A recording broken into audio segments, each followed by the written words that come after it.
I truly believed I had arrived in paradise the day I bought that cabin in the mountains. It was my sanctuary, my reward after decades of hard work, after unseen sacrifices, sleepless nights, and a lifetime spent building something I could finally call my own. That place represented everything I had ever dreamed of. Peace, quiet, the soft sound of wind moving through pine trees, and the freedom of not having to explain myself to anyone. I had worked my entire life for it.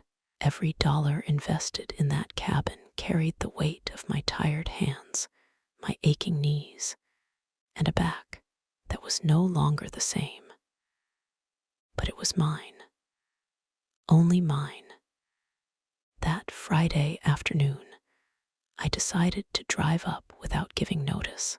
I needed to escape the city noise, the endless obligations, the phone calls that always seemed to demand something more. My son, Daniel, had been distant these past few weeks. His text messages were short and evasive. Emily, his wife, wouldn't even answer my calls anymore. Still, I didn't want to dwell on it. All I wanted was to reach my cabin, light the fireplace, make a cup of tea, and look at the mountains until my soul could finally breathe again. The dirt road crunched beneath the tires of my SUV. It had rained during the previous days, and the air smelled of wet earth and fresh pine. That scent always comforted me. It reminded me that there were still places in this world where I could exist as myself, without masks, without roles to perform. But when I rounded the final curve before reaching the property, something inside me froze. 3 vehicles were parked in front of the cabin. One of them was Daniel's car. I didn't recognize the other 2, but I instantly knew something was wrong. My heart began to pound, not from fear, not yet, but from an intuition I had learned never to ignore. I parked a few yards away and stayed seated in the car, trying to understand what I was seeing. No one had asked my permission to use the cabin. No one had told me they were coming. The last time I spoke to Daniel, he had said he was busy in the city with work, or at least, that was what he told me. I stepped out of the car slowly. My legs trembled slightly, not from weakness, but from restrained anger. As I approached the front door, I heard laughter, loud laughter, and music playing inside. My blood ran cold. I opened the door without knocking. It was my house. I didn't need permission to enter what belonged to me. The living room was completely transformed. My furniture was still there, but everything else had changed.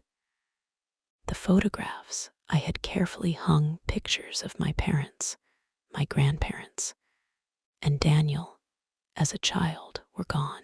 In their place were unfamiliar decorations, new photos, and objects that clearly did not belong to me.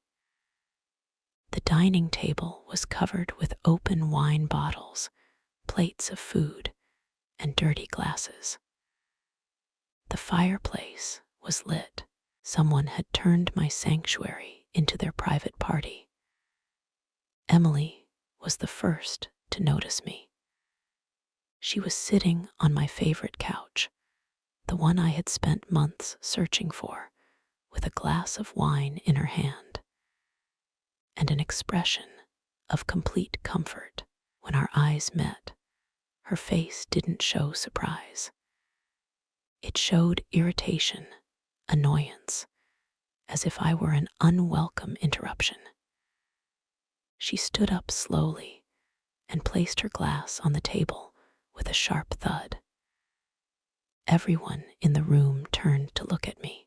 Daniel was sitting near the window, his face drained of color the moment he saw me. Beside him sat Mark and Helen, Emily's parents, people I barely knew, now settled into my living room as though they owned it. Emily crossed her arms and walked toward me. Her eyes were cold, filled with barely concealed disdain. There was no greeting, no explanation, only a question dripping with venom. "What do you want here, you old trespasser?" The silence that followed was suffocating. No one moved. No one spoke. They all stared at me, waiting for me to apologize, to retreat, to break, as I probably had so many times before. But something inside me shattered. It wasn't just the invasion of my property. It was the utter lack of respect, the audacity to treat me as if I were in the wrong, as if I had no right to stand in a home I had paid for with my own money and my own labor. Emily's voice rose with unfounded confidence. "I'm calling the police," she said. "You can't just walk into private property without permission. This is trespassing." A strange calm washed over me. It wasn't resignation, it was clarity. For the first time in a very long while, I knew exactly what to do. I wasn't going to scream. I wasn't going to cry. I wasn't going to beg for explanations. I was simply going to stay. I smiled, a small, controlled smile. Emily noticed it, and something flickered across her face. She had expected panic or shame, not this calm. "Go ahead," I said evenly. "Call the police if you have the nerve." I walked to the couch opposite hers and sat down, clasping my hands in my lap. I looked at each of them in turn. Daniel avoided my gaze. Mark and Helen exchanged uneasy glances. Emily still stood there, phone in hand, her finger hovering over the screen. My composure unsettled her. I felt no fear, no doubt, only a cold determination. I was going to reclaim what was mine, and I was going to watch each of them face the consequences, quietly, patiently, without raising my voice. Because real strength doesn't shout. It waits. "You're not going to call?" I asked softly. "I told you to go ahead. I'm waiting." Daniel suddenly stood up, his face pale and strained. I recognized that look. It was the same one he had as a child when he knew he had done something terribly wrong. He reached for Emily's shoulder, but she shrugged him off. "I don't need your permission, Daniel," she snapped. "Someone has to set boundaries." Her father, Mark, cleared his throat and stood beside her, his presence heavy and authoritative. "Mrs. Harris," he said condescendingly, "there's clearly been a misunderstanding. Daniel gave us permission to use the cabin. He said you were traveling and that there wouldn't be a problem. So that was the lie." I kept my composure. "Daniel told you that?" I asked, turning to my son. "That I authorized this?" He opened his mouth, but no words came out. Helen spoke next, her sharp voice wrapped in false innocence. "We didn't know you weren't aware. Daniel invited us. He said it was a family weekend, that you'd arrive tomorrow. We even cleaned the house and brought groceries for you. The story was elaborate, almost believable. Almost. But I knew every inch of that cabin. What I saw wasn't preparation. It was occupation. So Daniel lied to you, I said calmly, because I never gave permission. The room fell silent again, this time heavy with discomfort. That's not true, Emily snapped. You must have forgotten. At your age, memory fades. I stood up slowly. My memory is perfectly fine, I said clearly. I remember every conversation. I remember Daniel saying he was busy. I remember you stopped answering my calls, and I remember that this property is in my name, paid for, and maintained by me. I walked toward the wall where my family photos once hung. The frames were empty. I ran my hand across one and turned back to them, and that was when I knew this was only the beginning. Where are my photographs? I asked quietly. Where are the pictures of my parents, my grandparents, of my son when he was little? No one answered. Emily looked away. Helen shifted uncomfortably and sat back down. Mark cleared his throat, but said nothing. The silence stretched, heavy and deliberate. We stored them, Daniel finally said, his voice barely audible. We thought you wanted to refresh the Dacre, there in the upstairs closet. You thought I wanted to refresh the Dacre, I repeated slowly, letting the words hang in the air. Or did you decide that my presence here was unnecessary, that you could erase me from my own house and replace me with what suited you better? That was when Emily exploded. This is ridiculous, she shouted. Daniel is your son. He has every right to use this house. You're always saying what's yours is his, that you work to leave him something. And now suddenly, we can't even come for a weekend. You have the right, I replied coldly, if I give permission. You have the right if you ask. You have the right if you respect the basic rules of coexistence. But sneaking in, lying about my authorization, removing my belongings, and then treating me like a trespasser when I arrive at my own property, that is not a right. That is an invasion. Emily stepped toward me, her face flushed with fury. You know what? You're right. I am calling the police. I'm going to tell them there's an agitated woman in our house, causing problems, and that we need help. I smiled again, that same calm smile that had unsettled her before. Go ahead, I said evenly. Please do it. In fact, I insist. I think a third party is exactly what we need. This time, Emily dialed. The sound of the phone ringing shattered the tense silence. She put the call on speaker, making sure everyone could hear. Her hand trembled slightly, but her defiant expression never wavered. Daniel sat back down, his head in his hands. Mark and Helen watched silently, like spectators at a play. Local police, a female voice answered. What is your emergency? Emily took a deep breath, softening her tone into something frightened and vulnerable. Yes, hello.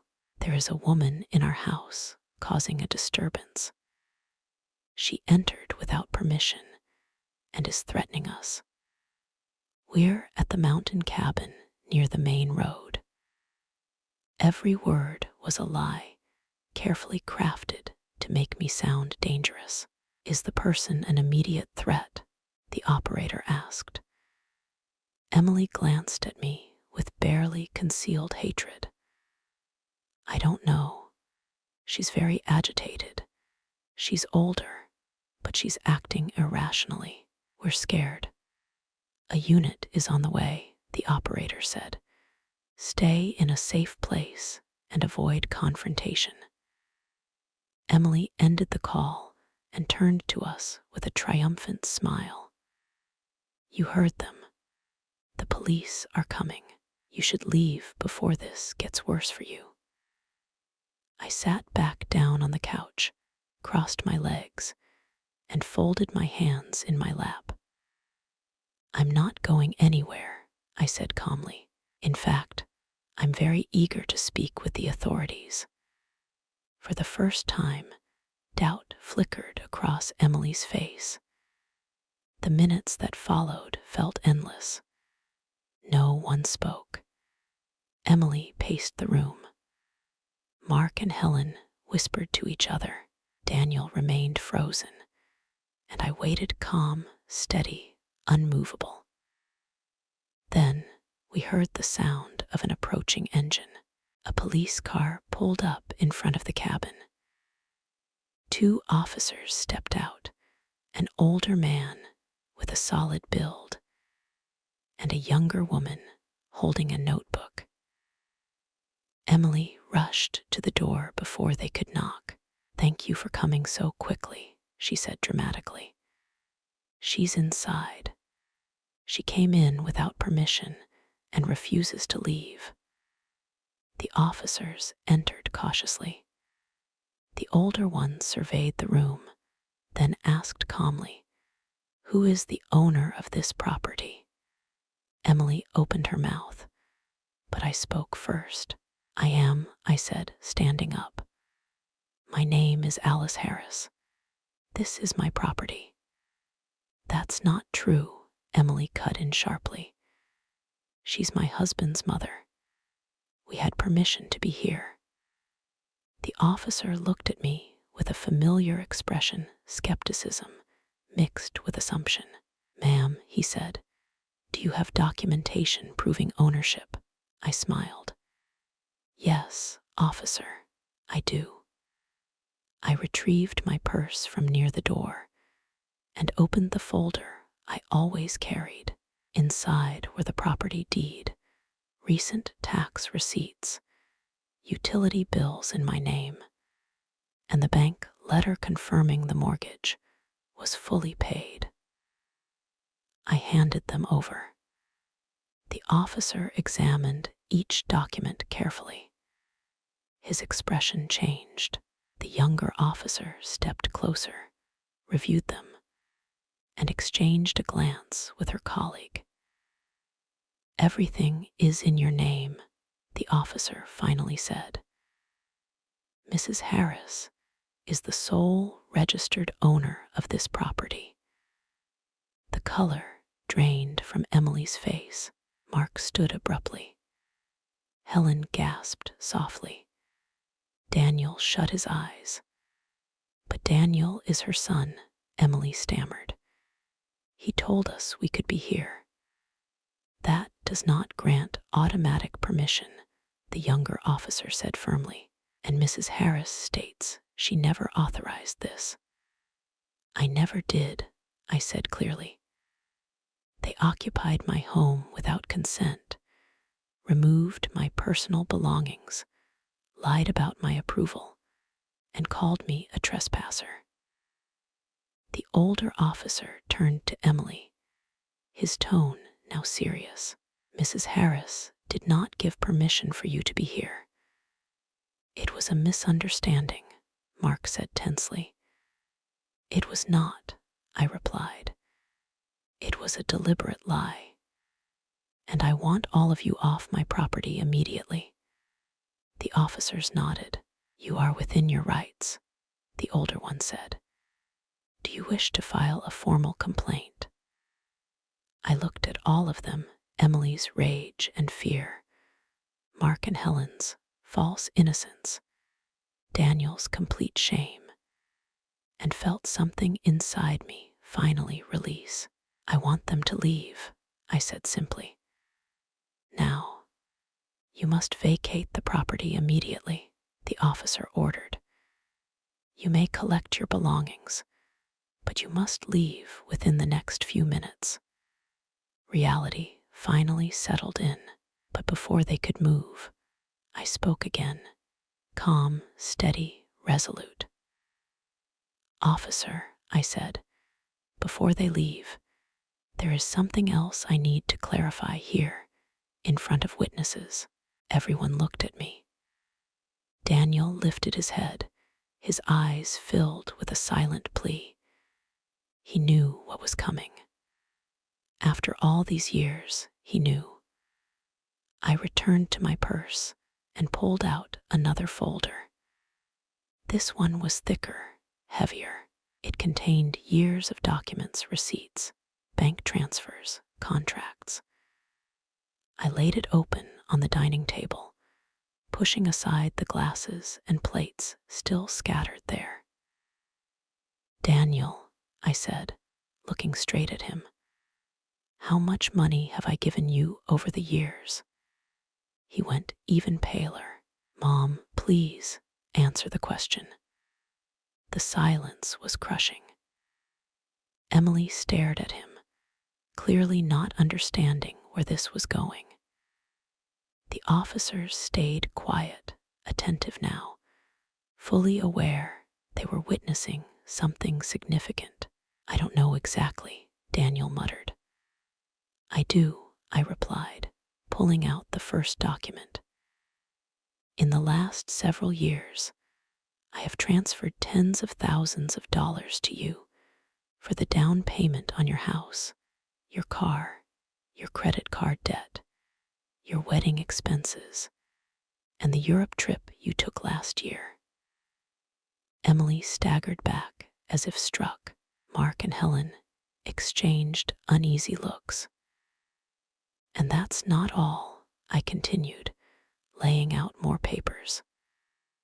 "I pay for your car insurance every month. I pay Emily's gym membership, and for years, I have covered a significant portion of your mortgage because you couldn't manage the full payments." I placed each receipt on the table with precision: bank statements, emails where Daniel had begged for help, confirmations of transfers. Everything was there, undeniable. "In total," I said, doing the final calculation, "I have spent an enormous amount of money keeping you afloat. And that doesn't include gifts, appliances, clothing, or dinners." My voice trembled, not from weakness, but from years of swallowed frustration finally breaking free.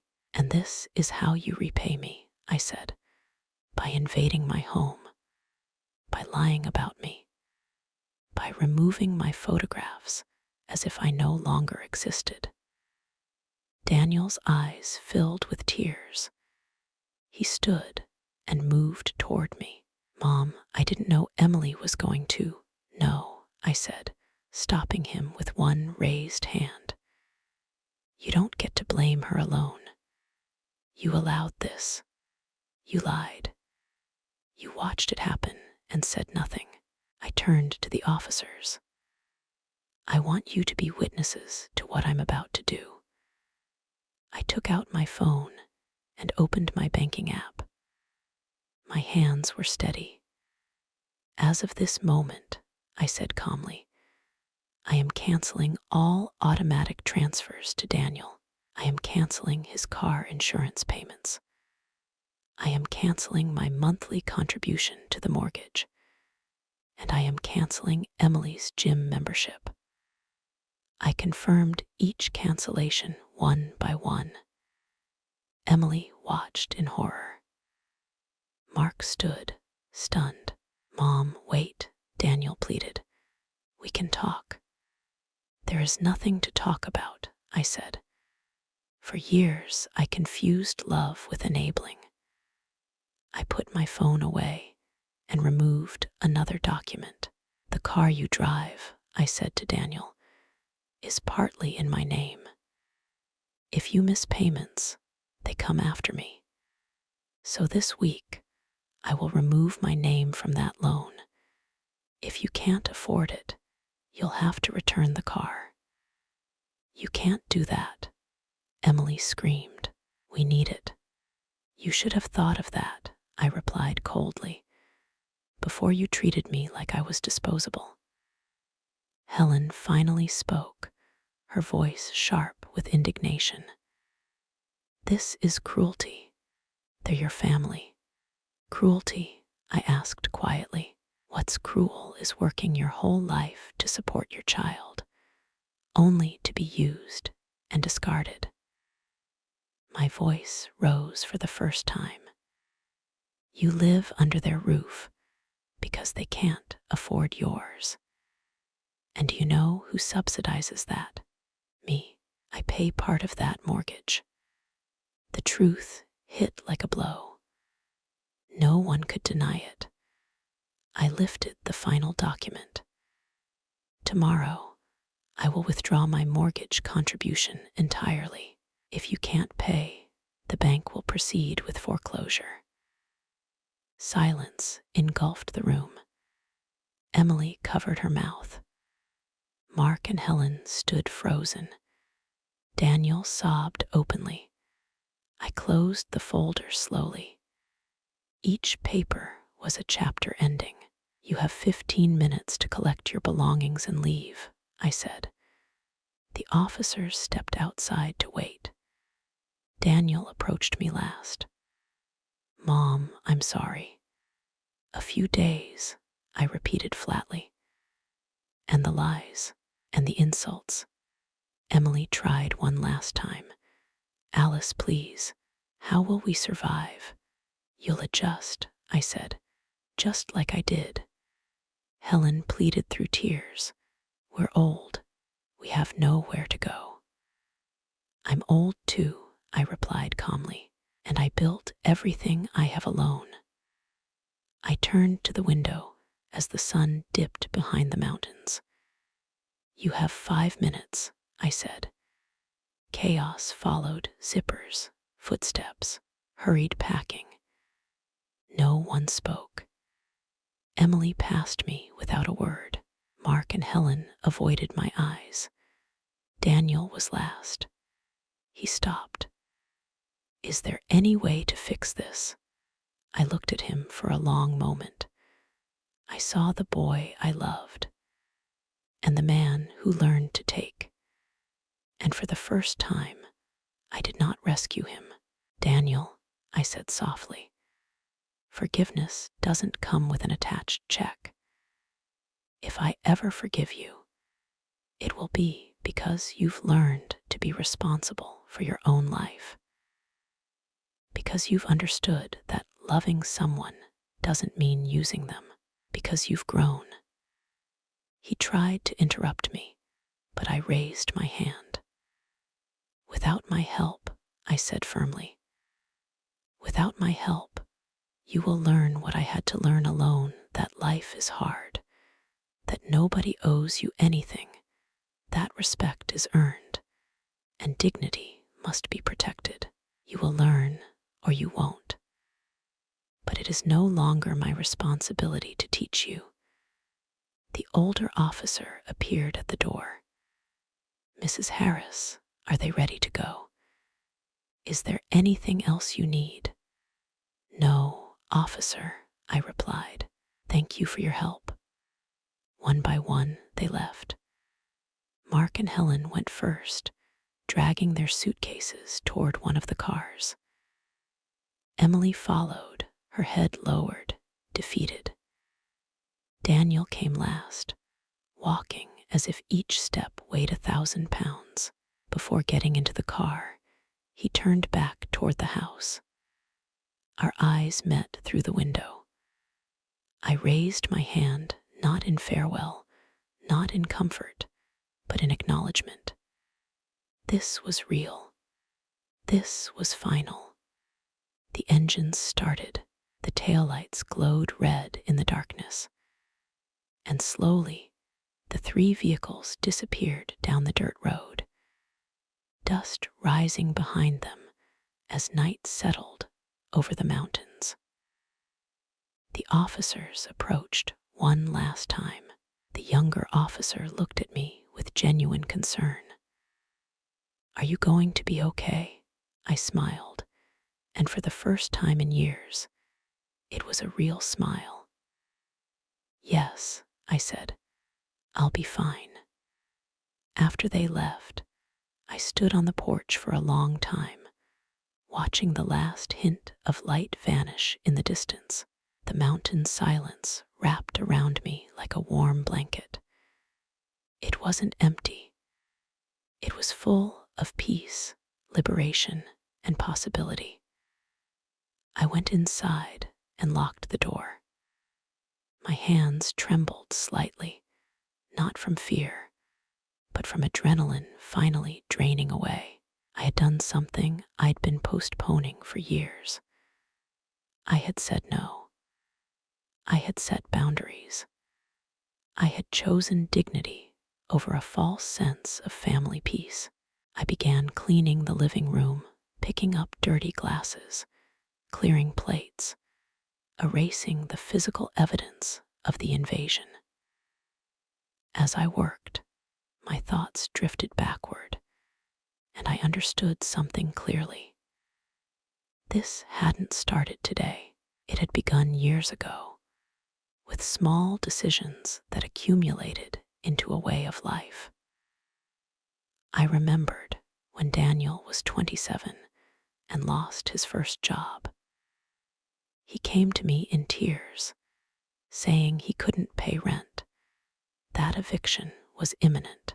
I had just received my first raise in years, a raise I had planned to use for a long dreamed of trip to Europe.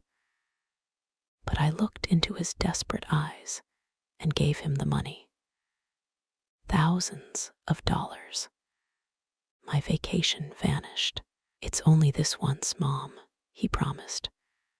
"I'll pay you back." He never did, and I never asked. Months later came another crisis, credit card debt spiraling out of control.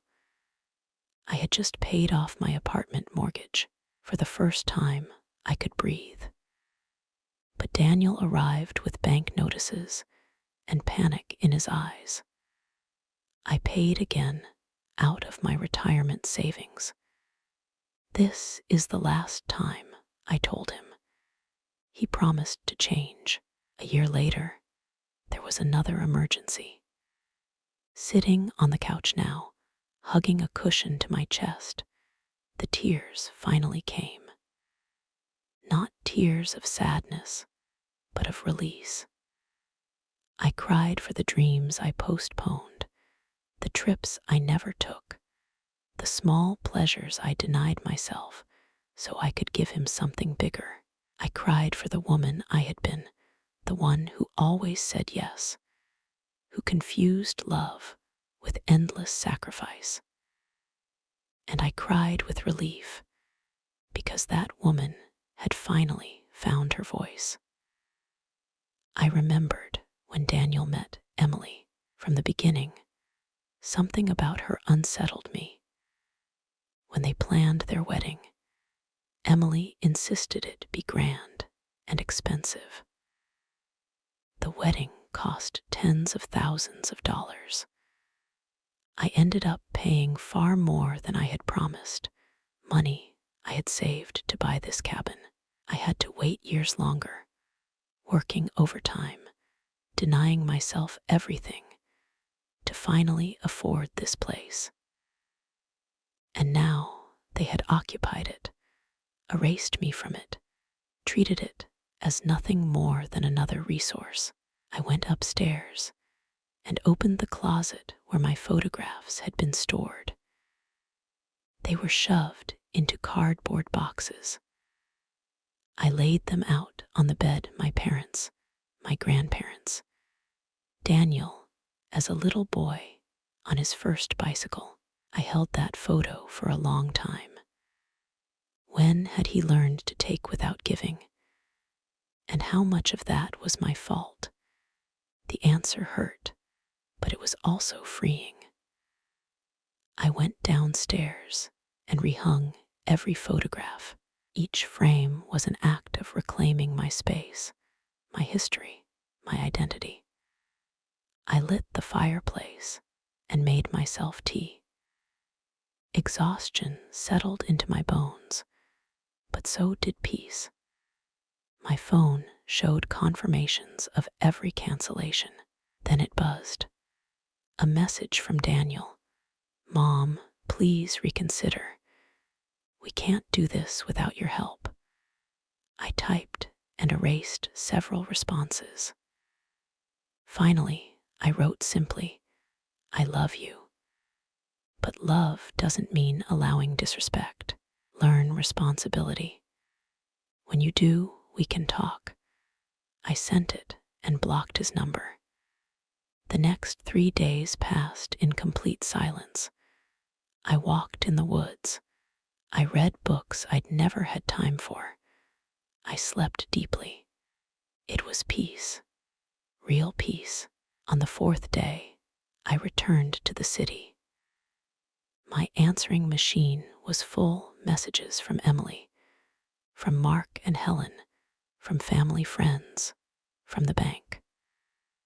I called the bank first. I confirmed everything, my contributions withdrawn, my name removed where possible. 3 months. Daniel had 3 months to figure it out. The phone rang again. "Alice," Lucy's trembling voice said, "please don't hang up. I need to talk to you." I took a deep breath. "I came to the bank this morning with Daniel," Lucy said over the phone, her voice strained. "They told us you canceled everything. The car insurance. You're part of the mortgage. Alice, we can't afford all of that. Daniel earns a fixed amount a month. The full mortgage alone is more than half of that. Then there's the car insurance and electricity, water, internet. How are we supposed to live?" I did the math quickly in my head. "Lucy, if Daniel earns that amount and the mortgage is this much, then the remainder isn't what you're saying. Your numbers don't add up." "But the car insurance, you were paying for that," she insisted. "If you can't pay for the insurance," I interrupted calmly, "then you can't have the car. Sell it. Buy something cheaper. Use public transport. Find alternatives. It is no longer my responsibility." "Sharon also works," Lucy said quickly. "She earns money too." "That gives you enough," I replied, calculating aloud. "Mortgage, insurance, if you keep the car, utilities. That still leaves money for food and basic expenses. It's tight, but it's possible." "But Joe and I live there too," Lucy said, her voice rising. "We need food. We need medication. Joe has a heart condition. Doctor visits cost money." And there it was, the real reason the numbers didn't work. It wasn't 2 adults. It was 4. 4 adults living on the income of 2. "How old are you and Joe?" I asked quietly. She answered, "Neither of them worked. Joe couldn't. She took care of him." I felt a flicker of compassion, but I held firm. "Lucy, understand something. I am close to that age too. I have medical expenses. I get tired. The difference is that I worked my whole life to secure my future. I saved, I prepared, and now I discover I was supporting everyone else." "But we're family," she whispered. Being family does not mean sacrificing my financial security, I said firmly. Not after how I was treated. There was silence. Then sobbing. I don't know what we're going to do, Lucy cried. If Daniel loses the house, we'll be on the street. Then Daniel needs a second job, I said evenly. So does Sharon. You need government medical assistance. You need to live within your means. I ended the call. 2 hours later, a message arrived from Emily. The insurance company canceled the policy. Daniel can't drive to work. You'll be responsible when he loses his job. Take the bus, I replied. Find alternatives. I am no longer responsible for your decisions. The next day, I went to the bank and removed my name as co-signer from the car loan. Daniel now had a limited time to refinance or return the vehicle. I'm sure, I told the clerk. For the first time in years, I walked out feeling lighter. 2 weeks passed. I returned to the cabin. The air was colder now. Winter was approaching. I spent mornings wrapped in a blanket, watching the sunrise paint the mountains. Messages kept coming, but fewer. Then one afternoon, my phone showed multiple missed calls and voicemails from the same number. The first message was Daniel's, desperate, broken. Please answer. Everything is falling apart. The second came hours later. I lost my job. Without the car, I can't get there on time. The third was from Mark. His voice sounded old, exhausted. He described constant fighting, overdue mortgage payments, panic, illness, and collapse. I closed my eyes. The mother in me wanted to call back, to fix everything. But I didn't. Another message arrived from Daniel, using Emily's phone. I'm not asking for money. I just need advice. I didn't respond. I went for a walk in the woods, breathing in the cold air, reminding myself why I had chosen this path. That night, the phone rang again. Hello, Alice, Emily said. Her voice was empty of arrogance, now only fatigue. You were right about everything. She told me they were cutting expenses, that her parents were moving out, that she had taken a second job, that Daniel was looking for work, that they had applied for assistance. I'm not calling for money, she said. I just wanted you to know I understand. And Daniel, I asked. He's devastated, she said quietly. But for the first time, he's facing reality. Are you going to lose the house? I asked. Probably, she admitted, unless something changes fast. But either way, we're going to have to live differently. I sat in silence, listening. And for the first time, I didn't rush to save them. There was a long silence on the line. I could hear Emily breathing on the other end, waiting for me to say something, to offer something. Finally, I spoke. Emily, I said calmly, do you know how much I've worked in my life? I started working when I was young. Decades of getting up before dawn, coming home after dark. Decades of postponing my dreams to build security. And in the last several years alone, I gave you an enormous amount of money that represented years of sacrifice. I know, she whispered, and still I continued. You treated me like a trespasser in my own house, as if I didn't matter. I'm sorry, she said, her voice breaking. I'm so sorry. Sorry isn't enough, I replied, not cruelly, but firmly. Sorry is only words. What matters are actions, real change, real responsibility. And that takes time, a lot of time. There was a heavy silence. I could hear her struggling not to fall apart. I understand, she finally said. I don't expect your forgiveness. I don't expect your help. I just needed you to know that for the first time in my life, I understand what it means to truly struggle. To have no one to turn to. It's terrifying, but it's necessary. She hung up before I could respond. I stared at my phone, at the call duration on the screen. A few short minutes that carried more truth than years of conversation ever had. I didn't feel triumphant. I didn't feel satisfied.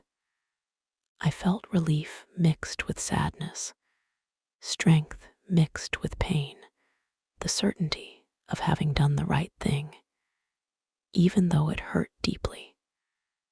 The days that followed passed in a strange stillness.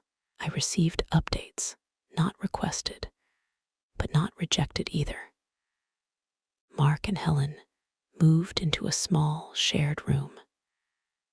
Daniel found temporary work at a warehouse, night shifts for hourly pay.